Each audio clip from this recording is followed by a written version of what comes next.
Hi, I'm Diane McGarry with Drake Arts. With me today are co-host Tom McGarry, sculptural artist Jamie Magid, and ASL interpreter Nora.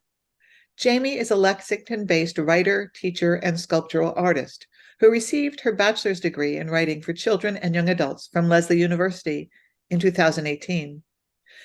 They've spent the past decade's worth of summers teaching costuming and amazing talented students at Somerville Children's Theater, and they enjoy spending their weekends vending at craft fairs and festivals. Jamie works in a variety of mediums to create whimsical and fantasy-inspired pieces that are intended to emphasize the tactile and interactive elements of art in order to encourage creativity and play. Jamie, we are so happy to have you here. Your I'm piece, really excited to be here. oh yeah, your pieces are so whimsical and so Yeah, sweet. Oh, You know, thank you. it yeah, seems, really, really fun. Mm. Thank you. yeah, it seems you enjoy many creative outlets. Can you tell us about the journey from writing to sculpting? Mm. Um, I wouldn't say that it was really a linear, like from one to the other for me. I think I've literally been doing both of them since kindergarten. Oh wow. In some form or another. Like as like a really little kid, I would like get my parents to come over and be like, I have a story, like come here and write this story down while I dictate it. I've been sculpting also since I was really, really young. I think that being a writer definitely influences my artistic style. I think like I definitely I want to create pieces that have a story but also that invite whoever sees them to come up with their own story. So there's definitely like a balance of like how much of myself as a writer am I bringing to this versus how much do I want to like inspire other people to bring their own piece to it. It's like what I was saying about like creativity and play. I feel like as adults, a lot of times we feel as if we kind of need permission to use our imaginations in certain ways. So creating art that gives people that permission that no one should really need, but that I think a lot of people feel like they do is really important to me. And then balancing that with my desire to tell my own stories through my art. But some of the art pieces you have are like fairyland. So Yeah, do you see your world as a fairyland world? I guess I feel like I have more than one world.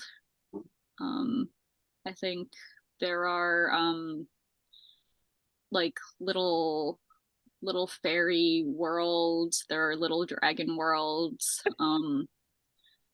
When I write, then that's sort of its own whole like category of world. Yeah.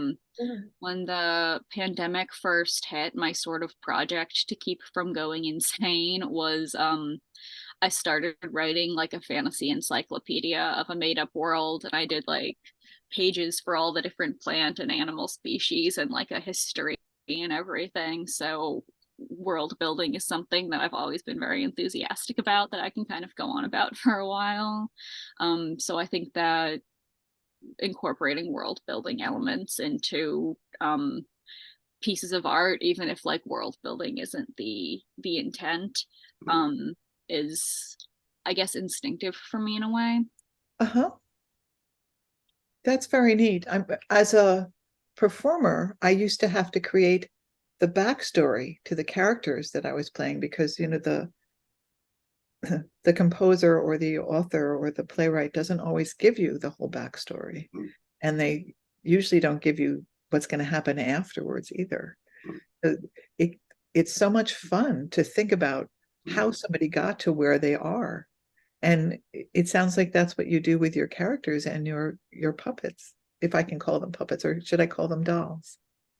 Either one is fine. I think like I make things that I consider to be dolls, and then I make things that are like clearly puppets that are like hand operated. Um, I think there's a lot of overlap between dolls and puppets, so I don't feel like there's a very strict divide there. Um, that's definitely something when because I work at the, like I was saying before, the Somerville Children's Theater. And aside from costuming, I don't actually have a theater background, but I do have a writing background, so doing character work is something that I can do with the kids, and especially the kids who like really more so the kids who don't have major roles. I'm like, okay, we're going to sit down and we're going to do our own sort of like development and storytelling with this. They must And that's love what I'm that. it's a lot of fun. Yeah. They get really into it. Yeah. Sure. Can you give us an example? Um, Sorry to for put you on the spot. oh no, it's okay. Well, so like I guess this is sort of like a like slightly to the left example, but like um a few years ago we did Alice in Wonderland and we had a whole ensemble and it was, based on the Disney version. Um and I was thinking, well, okay, there are so many Alice in Wonderland characters and Alice Through the Looking Glass characters that we can really give each member of the ensemble a part and Uh-huh. like make them feel like they have a specific role and like all if they don't know the story, like work with them to understand the characters. So like there wasn't in the stage version we did there wasn't like a walrus and a carpenter, but we were like, okay, we're going to have these kids play those characters, and we didn't have a lion or a unicorn, but we were like, we're going to have these kids play these characters. So I kind of got them all like thinking a little bit about the original Lewis Carroll stories while also bringing their own interpretation to the characters. I had one little girl playing the Duchess and with like a very fancy dress and a crown, and then just like a stuffed pig and like a baby, like one of those things that straps around your Oh my front. gosh. And like she didn't know the story, so she sort of made up her own about like why this very fancy lady has a pig. Um, so I kind of got to like I wanted them all to feel like they had a named role, which I kind of got to do, and then also made references that like older people in the audience would be able to understand while also giving them a chance to play around a little bit. So that's probably my favorite show I've worked on, That's cool. largely for that reason. But that gives so much more depth to the interpretation and also to what the children are doing. It Yeah, I like to makes it think much more so. exciting for them, I'm sure. It was Yeah, now that was I want a to play the Duchess. that was a year I had kids like be like, oh, can I stay in from recess and work on my costume? And I was like, heck yeah, you can. Um, Oh, that's wonderful. That's really we had a wonderful. lot of fun. So this is whoops, that was the wrong share. Oh yes, here we go. This is one of the pieces that you have. Yeah, that's my little buddy. Does he have a name? So I call this one the Mother Stone Troll because I have Okay. a series of these, and this was the first one that I made. Um, the idea of like something that's like sort of an animal and sort of a mineral has always really spoken to me. Golems and gargoyles and like the gnomes in Wizard of Oz. Um, so I wanted to make something that like embodied that. Uh-huh. Um, and then I made another series after this one. So this one's sort of the mom. Okay. So she has an acorn? Is this an Yeah. acorn? That is so cool. Oh, thank you. I mean, it's not a real. I made that out of polymer, the acorn. Well, yes, yes. And mushrooms here. Yeah. And this reminds me of candy corn, but that can't be candy corn. What does she have? So those are chanterelle mushrooms. Oh, oh wow. I actually I make candy corn earrings around the holidays. But I didn't think you made them for her. No, no, I'm not sure they're her style. Yeah, Um, so great. oh, thank you. So she has a whole family going somewhere? Yeah, I mean, they're all like they've all been adopted out, so they're all in different Oh, places. wow. Nice. Sometimes people send me photos of like the characters they fought for me, like this is their new home.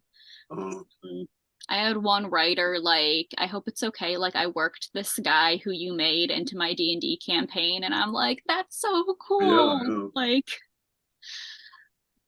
For those who don't know what D&D is, It's Dungeons and Dragons, and it's something my husband has played since before I knew him, actually.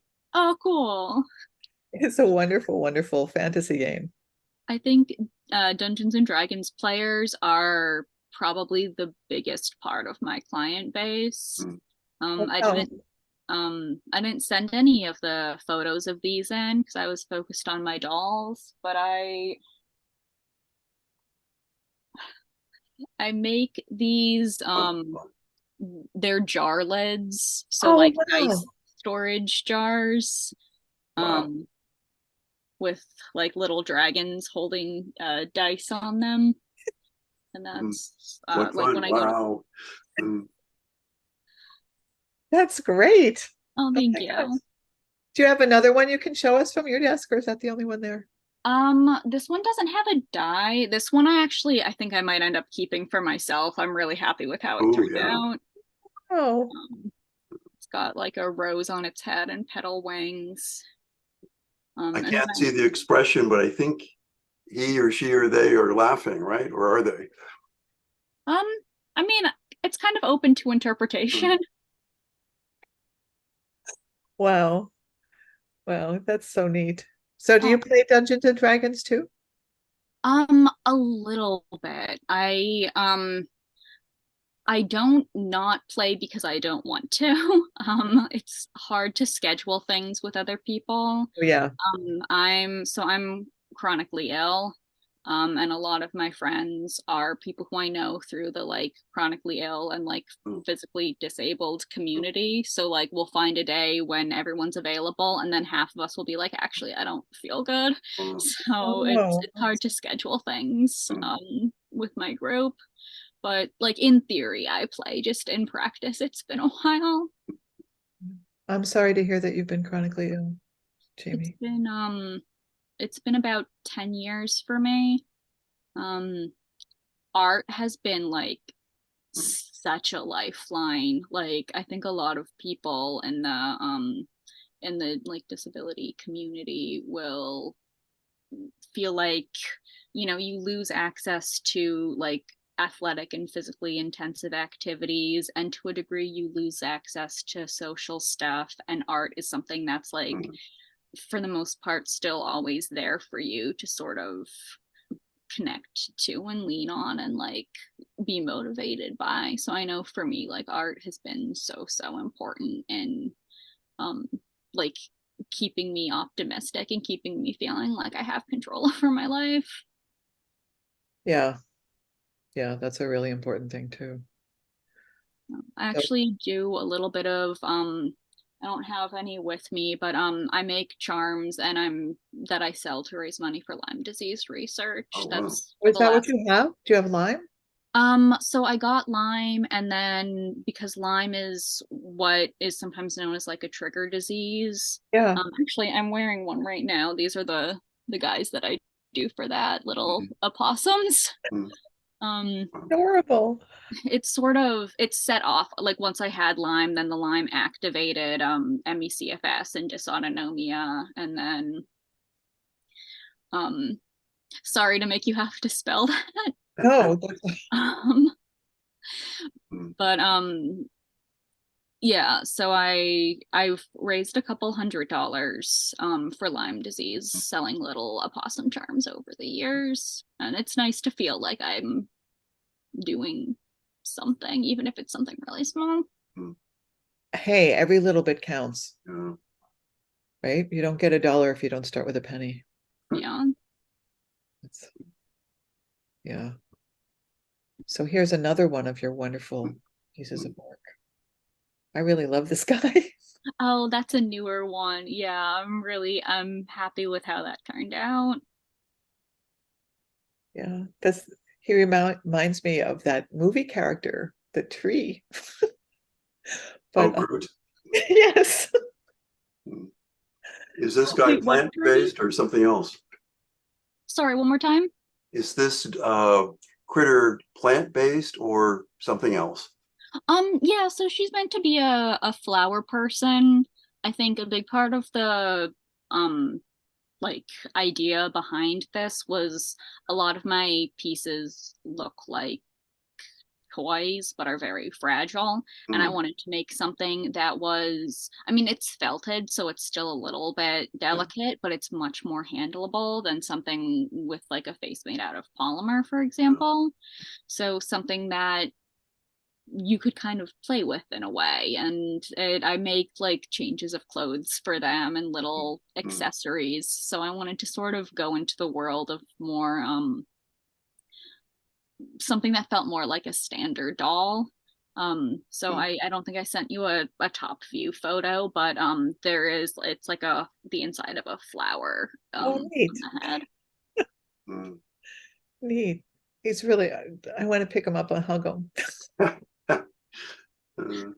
But right, I can tell he's delicate. I mean, felting is delicate. There's no way around that. But, yeah, it depends how active your kids are, whether you let them play with something like that or not. Yeah. I mean, I have some students who I would trust with that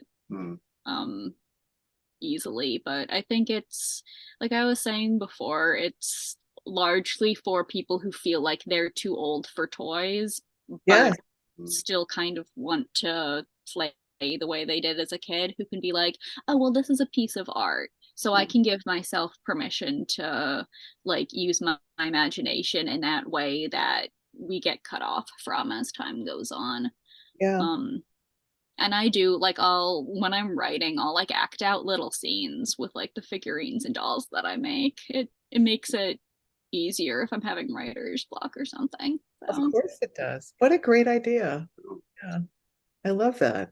I really do. Thank you. I'm somebody who still plays with toys. Yeah, well, 100%. I think we all should. I think it's good for us to play pretend and play with toys and stuff. Yeah, and pretending is very, I mean, how else do you figure out how to go forward if you don't vision something in a different way, in a new light, you know? Yeah. It's just like, I don't know, there's so much to think about, both within the realm of reality and outside of the realm of reality.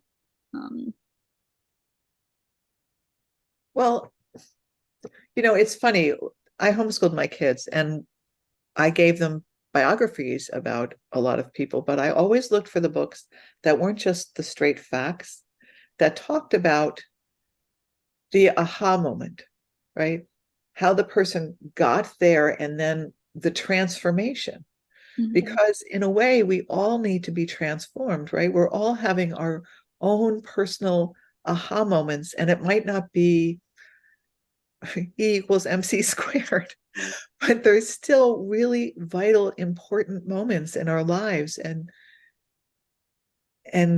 they help us move forward in a different way, you know? I think it's really, that's my personal prejudice. I think it's really important to be able to step back and look and to just imagine. Yeah. No, I 100% agree.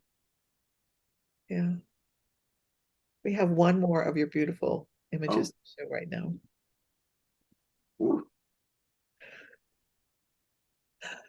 So this outrageous. I was so cold after this. Yeah. Oh, goodness. I was going to ask you whether you superimposed this picture on top of snow or whether you were actually out there. Oh, that would have been smart. No, I did not do that.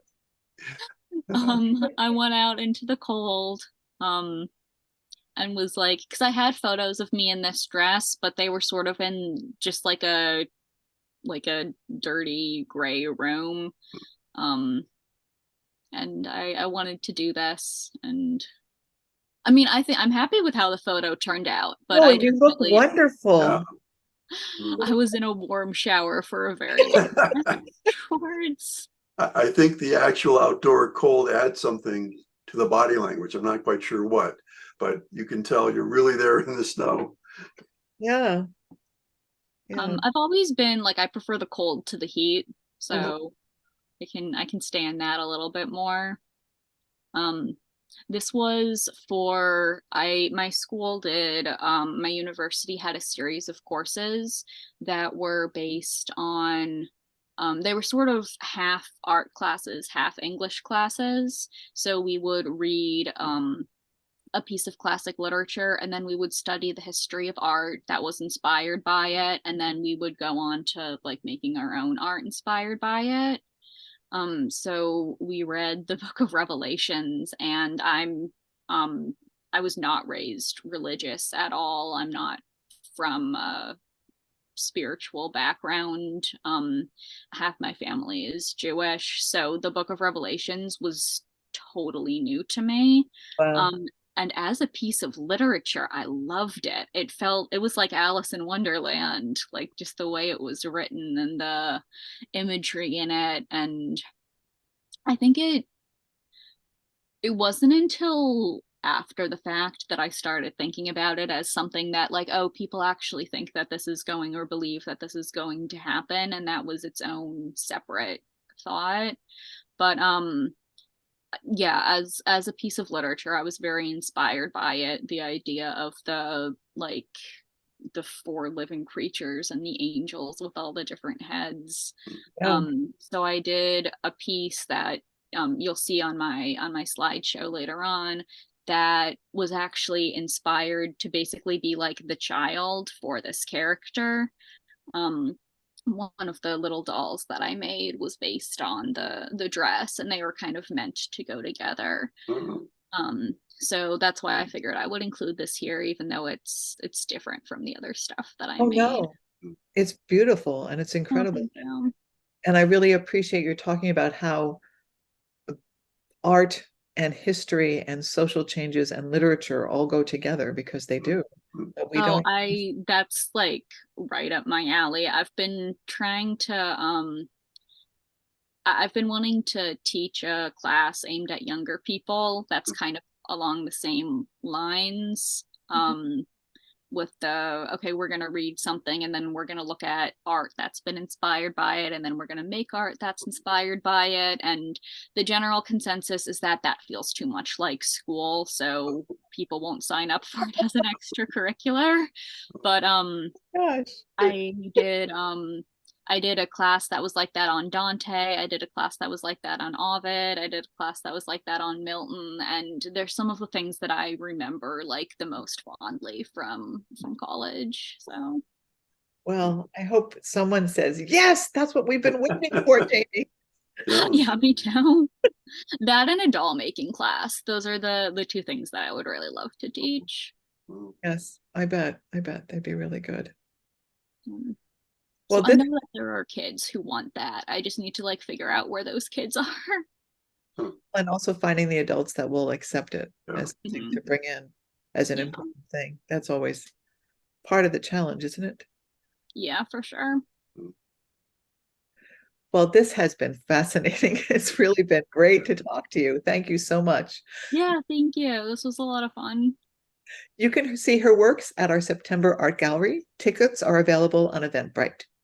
We'd like to thank our many sponsors for this program, among which are is the Massachusetts Cultural Council grants administered by the Dracut, Chelmsford, Tewksbury Cultural Councils. For more information about our programs or to be a sponsor, please email us at dracutarts@gmail.com or visit our website, dracutarts.com. You can also find our programs on Dracut Arts' YouTube channel. Go to youtube.com/@dracutarts. Thank you so much for joining us.